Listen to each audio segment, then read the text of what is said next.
Hello guys, welcome you to Jilani point. तो दोस्तों, जिस तरह से हमने पहले ही भी आपसे ये चर्चा की थी, कुछ टॉपिक को समझना बहुत ज़्यादा ज़रूरी होता है ताकि जब हम मॉडर्न हिस्ट्री में जाए ना, मिडाइवल तो आप लोग समझते ही हैं कि कुछ पार्ट जो आप लोगों को पहले पढ़ा चुके हैं, जिसमें से कि दिल्ली सल्तनत ये सब पढ़ा चुके हैं, ठीक है। तो मॉडर्न को समझने से पहले देखिए, महात्मा गांधी युग से अगर हम लोग शुरू करते हैं तो उससे पहले हम लोग रॉलेट एक्ट पढ़ लेते हैं। कुछ एक्ट पढ़ लेते हैं, कुछ चीज़ पढ़ने के बाद क्या होगा कि हमें ये समझ में आएगी गांधी युग में क्या क्या हुआ था, जलियांवाला बाग हत्याकांड के पीछे क्या कारण था, ये सब बहुत कुछ, ठीक है। तो इसका जड़ को समझते हैं। रॉलेट एक्ट कब पारित किया गया था? रॉलेट एक्ट पारित किया गया था 19 मार्च 1919 को, ठीक है, 1990। ये बहुत भयंकर, बहुत अजीब सा कानून था। देखिए, इस कानून के तहत क्या था कि ना कोई आप वकील कर सकते हैं, आपको सरकार अपने शक की वजह से ना वकील भी नहीं, ना कोई दलील सुनी जाती थी आपकी, ना कोई अपील कर सकते थे आप, कोर्ट से भी कोई अपील नहीं कर सकते थे। सरकार को ऐसा लगता था कि मेरे खिलाफ कोई भी जबान खोले तो हम उसको पकड़े और जेल में डाल दें। तो रॉलेट एक्ट इसीलिए लाया था। रॉलेट एक्ट अभी भी चलता है, अभी बाद में आया यूएपीए, अभी चल रहा है ना यूएपीए, तो इसमें भी वैसा है। लेकिन इसमें क्या कुछ हद तक छूट इसलिए है, जब आप टेररिस्ट एक्ट करते हैं तभी आपको अरेस्ट करता है। लेकिन ये रॉलेट एक्ट जब तब लेके आया था, तब इसलिए लेके आया था, इसका मेन मोटो क्या था कि जो भी एक्टिविटीज़ होती है भारत में ब्रिटिशर्स के खिलाफ, जो भी एक्टिविटीज़ हो रही थी उसको रोकने के लिए बहुत सारा एक्टिविटीज़ हो रहा था। देखिए, 19 मार्च 1919 को लेकर आया, उससे पहले तो 1857 को बहुत बड़ा क्रांति भी हुआ था ना। वैसे वैसे बहुत सारी अलग अलग चीज़ें एक्टिविटीज़ हो रही थी चारों तरफ। कोई अंग्रेज के खिलाफ बोल रहे थे, इससे पहले देख रहे चंपारण सत्याग्रह, ये सब कुछ हो गया था। अंग्रेज के खिलाफ जो भी होता था ना, खेराव में आंदोलन, हर जगह अलग अलग जगह आंदोलन हुआ था। तो उससे पहले ही कि ये सब चीज़ हुआ, तो उसको रोकने के लिए क्या लेके आए? रॉलेट एक्ट लेके आए थे। इसमें क्या था कि आप ना ही वकील कर सकते हैं, ना ही दलील रख सकते हैं अपना। जब वकीलें नहीं करेंगे, दलील या अपील किस काम का, ठीक है। तो अब इसको समझिए कि इसको लेके कौन आया था? सिडनी रॉलेट ने, सिडनी रॉलेट इसको इंट्रोड्यूस किए थे। सिडनी रॉलेट इसलिए लेके आए थे ताकि ये वैसे एक्टिविटीज़ जो कि देश मतलब ब्रिटिशर्स के खिलाफ हो रहे थे उसको ख़त्म करने के लिए। तो लोगों ने इसके खिलाफ आंदोलन करना शुरू किया। आंदोलन करना जब शुरू किया तो आंदोलन का मुख्य केंद्र कहाँ बन गया? पंजाब बन गया। महात्मा गांधी भी इसको काला कानून बोले थे, क्या, ब्लैक एक्ट जिसको बोले हम। तो महात्मा गांधी ने इसको काला कानून कहा, काला कानून, ठीक, गांधी द्वारा। अभी गांधी के बारे में थोड़ा देर बात पढ़ेंगे, गांधी जी ने इस पे क्या किया। लेकिन एक कुछ चीज़ समझिए, इसी के खिलाफ कर मत दो आंदोलन शुरू किया। कर मत दो आंदोलन, यह आंदोलन किसने शुरू किया था? इस चीज को याद रखिएगा, स्वामी श्रद्धानंद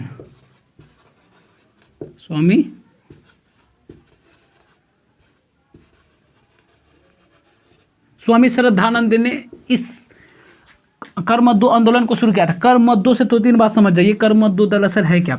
देखिए, क्या है कर मत दो आंदोलन इन्होंने शुरू किया था। कर मत दो आंदोलन का नारा किसने दिया था? अगर ये सवाल आ जाए कभी, कर मत दो से 2-3 बातें आप याद रखें। सरदार वल्लभ भाई पटेल, SB पटेल।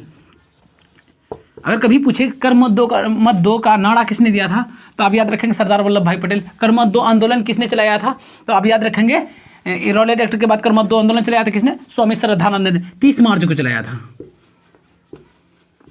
ठीक। अभी तक गांधी जी ने कोई कदम नहीं उठाया। गांधी जी ने इसको सिर्फ क्या कहा? काला कानून, कि ये एक काला कानून है। लेकिन उसके खिलाफ आंदोलन शुरू कर दिया किसने?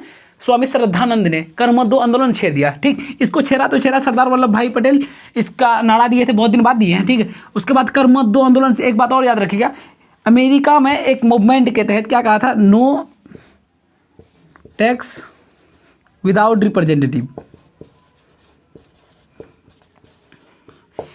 ये किसने कहा था? USA में एक आंदोलन के तहत कहा गया था। तो कर मत दो आंदोलन से ये 2-3 बातें आपको याद रखनी चाहिए, जो कि मैंने आपको बता दिया है। तो ये इतना समझ जाइए, कर मत दो आंदोलन किसने शुरू किया था? स्वामी श्रद्धानंद ने। किसके खिलाफ? रॉलेट एक्ट जो आया था ना, काला कानून, उसके खिलाफ कर मत दो आंदोलन भी इन्होंने छेड़ दिया था। अब देखिए आगे क्या हुआ। कर मत दो आंदोलन का तो ये कानून छेड़ दिया। अब गांधी जी गुजरात में थे 6 अप्रैल को। इन्होंने क्या कहा कि पूरे भारत में हड़ताल की घोषणा कर दी। हड़ताल की घोषणा किसने की? गांधी जी ने। गांधी जी जैसे ही पूरे भारत में हड़ताल की घोषणा कर दिया, तो इसको 8 अप्रैल को अरेस्ट कर लिया गया। अप्रैल को arrested by Britishers. Gandhi ji को 8 अप्रैल को गुजरात में ही अरेस्ट कर लिया गया। गांधी जी,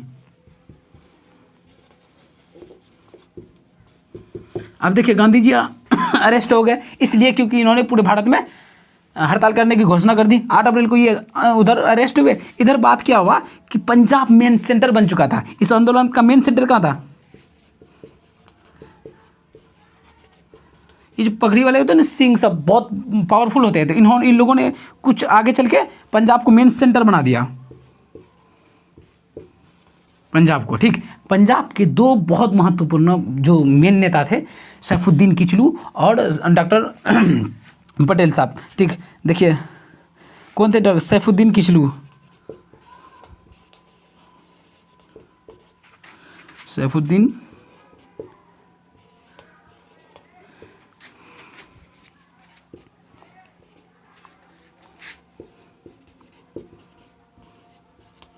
सैफुद्दीन किचलू और सत्यपाल, ये दोनों आदमी इतने पावरफुल थे, इसके कहने पे बहुत बड़ा आंदोलन, मतलब बहुत ज़्यादा लोग जुट जाते थे।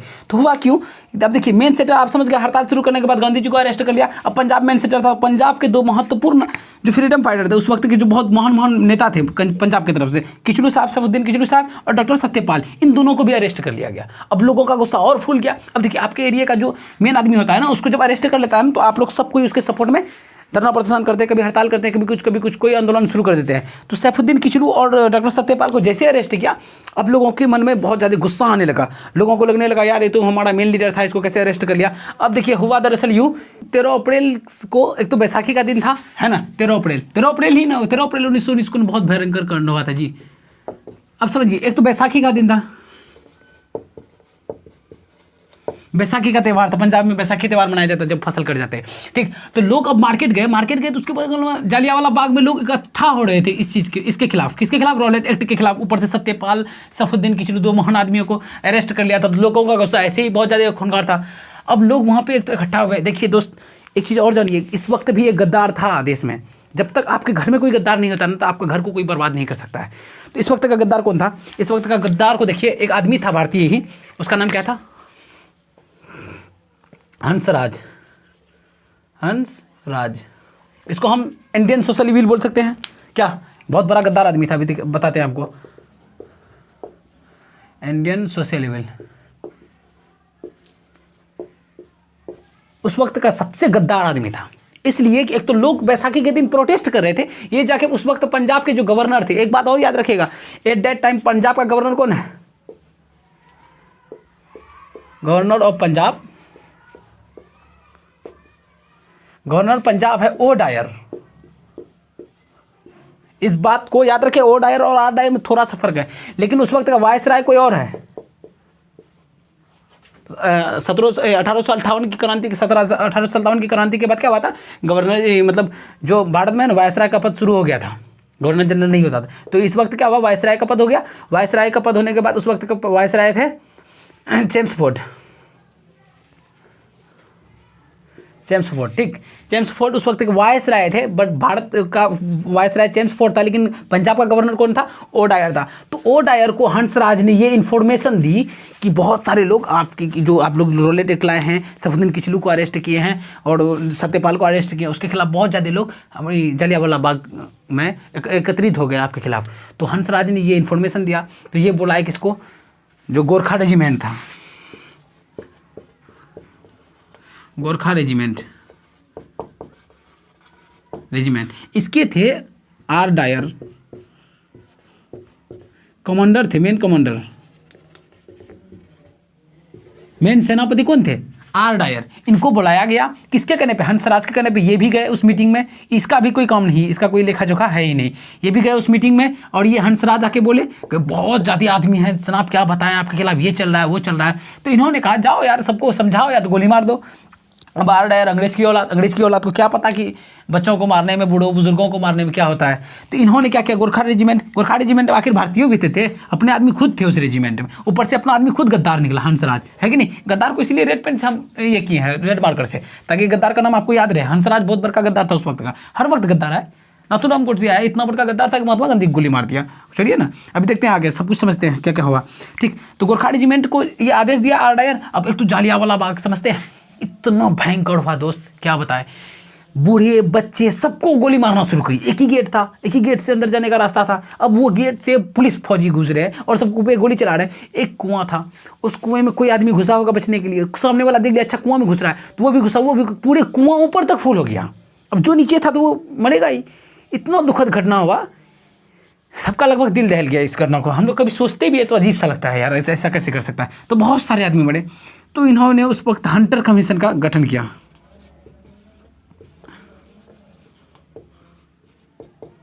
हंटर कमीशन एक बार पहले भी आया होगा हिस्ट्री में, इसलिए कि हंटर कमीशन पहले शिक्षा आयोग के द्वारा उन लोग गठित किए थे शिक्षा के बारे में जान पड़ताल करने। हंटर कमीशन का ये गठन किया, उसमें से 3 भारतीय थे और 5 ब्रिटिश थे।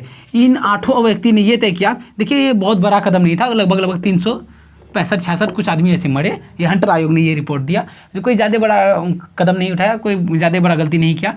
उसके बाद ओडायर को बुलाया गया लंदन बुलाने के बाद अभी देखिए इसको बुला के एक तरवाल गिफ्ट देता है, बेहतरीन सा तरवाल। उसके बाद 2300 समथिंग करीब 2300 पाउंड गिफ्ट करता है।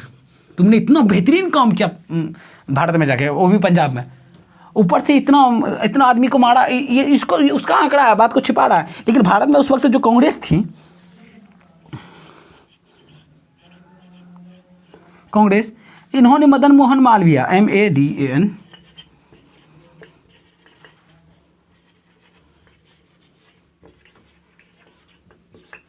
मदन मोहन मालवीय कमेटी का गठन किया। इन्होंने कहा करीब 2300-2400 लगभग 2500 से 3000 के बीच, कहा कि 2200 से 2500 के बीच आदमी मरे, इतना व्यक्ति मरा। और ये अंग्रेजों द्वारा उठाया गया सबसे घृणित कदम था, बहुत गंदा कदम था। इतना गंदा कौन सोचता है यार। एक तो ऊपर से बच्चे होंगे, बहुत सारे बच्चे होंगे, कितने सारे बच्चे मारे गए होंगे, बहुत सारे बूढ़े बुजुर्ग होंगे, बहुत सारी लेडीज़ होगी। अभी भी जालियांवाला बाग पता नहीं कैसा लगता होगा जब वो लोग वहाँ जाते होंगे। तो हम तो बोलते हैं सबसे पहले इसको कुछ के मारना चाहिए था, जैसे पता चला, लेकिन क्या कीजिएगा, नहीं मारा गया। उसके बाद एक आदमी था उस वक्त, अभी देखिए इतना कुछ समझ गए। एक चीज़ और बता रहे हैं, सोशल बिल को पहले मिटा देते हैं, बहुत हरामी आदमी है, ठीक, इसको भी मिटा देते हैं, ओडायर को। समझिए बात क्या है, हुआ क्यों, क्या कि इस वक्त जो ये सब चीज़ हो रहा था, इतने आदमी को मारा जा रहा था, उस वक्त एक आदमी था, इस पर हम स्टार मार्क लगाते हैं, बहुत अच्छा काम किया है, 3 स्टार देते हैं। उसका नाम उधम सिंह। इन्होंने देखा अपने नज़र के सामने कि मेरे माँ बाप को मारा गया, तो इसका खून इतना खौला दोस्त। 1940 में ये भारत से लंदन गए, वहाँ गए, कुछ पैसा एकत्रित किया। अब देखिए 1919 में 13 अप्रैल 1919 में ये कांड होता है। 1940 में करीब 21 साल बाद ये कहाँ जाते हैं, लंदन जाते हैं, किसको मारने के लिए। ये ढूंढता तो इसको है, गोली ही चलवाया था ना, ढूंढ इसको रहा था। लेकिन ये बंदूक खरीदने के बाद ये जब गया कटन हॉल गया, कहा कि भाई ये डायर साहब को नहीं मिलेंगे। इसको नहीं पता था डायर कौन है। वो पूछे तो सामने वाला कौन था, ओ डायर ही था, ओ डायरी। अच्छा तुम ही है, अरे भाई इतना दिन से हम तुमको ढूंढ रहे हैं। बढ़िया से बंदूक उठाया, दर 3-4 को जाने दिया। अब जाने दिया तो चारों तरफ से पुलिस फौज वाले उसको घेर लिए, कहा 2 गोली और है, कहा है चलाया फालतू का, अब हमको पकड़िए, इसी को मारने हैवी किए थे। ये भारतीय था, इसको ओरिजिनल पावर था इसके अंदर, ऐसा तो सबको कुचूर देना था पकड़ के जाके, ठीक। तो इन्होंने गोली मार के खुद को सभी अंग्रेज के फौजी के सामने खुद को अर्पित किया। उसके बाद उन्होंने क्या किया, इसको पकड़ा। अंग्रेज का काम ही क्या था, फांसी दे देना। तो ये जालियांवाला बाग हत्याकांड था। जालियांवाला बाग हत्याकांड इसलिए हुआ था क्योंकि रोलेट एक्ट आया था, गांधी जी को पकड़ लिया गया, फिर देखे किस तरह से ये सब चीज़ हुआ। लेकिन हंसराज को मत भूलिएगा, हमेशा हंसराज होता है सोसाइटी में, एक ना एक हंसराज होता है, ये सोशल इविल जिसको बोलते हैं। तो दोस्तों अगर आपको मेरा पढ़ाने या समझाने का तरीका ठीक लगता है, आप अपने दोस्तों के साथ शेयर करें, मेरे चैनल को सपोर्ट करना ना भूलें। Thank you, bye, take care.